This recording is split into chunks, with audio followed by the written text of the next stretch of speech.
Gracias por hacernos esta entrega y esta bonita infraestructura que tanto hemos anhelado de tantos años aquí. El señor gobernador también ha cumplido con su palabra, darnos así. La espera terminó y un gran proyecto fue entregado a favor de la educación en nuestra región. En este mes de aniversario de nuestra provincia de Andahuaylas, celebramos la promesa de un futuro brillante con la inauguración del Instituto Educativo Superior Pedagógico Público José María Arguedas. Marcamos un hito importante en nuestro compromiso para fortalecer la educación y abrir nuevas oportunidades para más jóvenes estudiantes. Hoy es un día de alegría y orgullo para nuestra provincia de Andahuaylas y la región de Apurímac. Nos unimos aquí para poder inaugurar el Instituto Pedagógico José María Arguedas, que se ha recibido, como bien lo ha indicado el señor director de esta institución, con ciertas deficiencias. Pero sin embargo, nos hemos puesto de acuerdo con los docentes, los estudiantes y lo más importante, la decisión política de una autoridad regional para que le pueda garantizar la continuidad y la culminación. Gracias a esta decisión política se hizo entrega de este anhelado proyecto, que cuenta con aulas modernas con tecnología de punta, ambientes administrativos, laboratorios, un auditorio moderno, loza deportiva, áreas verdes, cafetín, y se hizo un justo homenaje a nuestro ilustre escritor, el Taita José María Arguedas, con un busto representativo y una flamante portada de ingreso. Garantizamos su presupuesto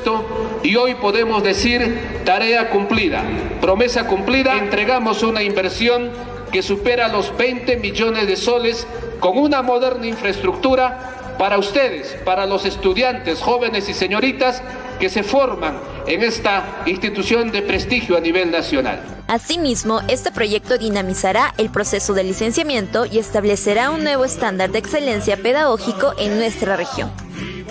Gobierno Regional de Apurímac, unidos por el pueblo.